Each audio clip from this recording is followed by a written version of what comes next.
How to fix the screen won't turn on or won't sleep in iPhone 16 Pro Max. So if you're pressing the side button again and again but the screen is still showing the time and widgets, then to fix this issue, first of all open settings.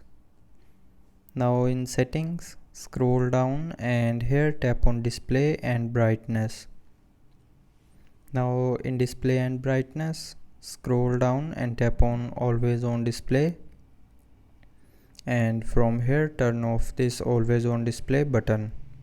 And after turning off this button, when you will lock your screen will be turned off completely. So now you can see there is no time or any widget. So that's how you can fix the screen won't turn off or won't sleep issue on your iPhone 16 Pro Max. So I hope you liked the video. Thanks for watching.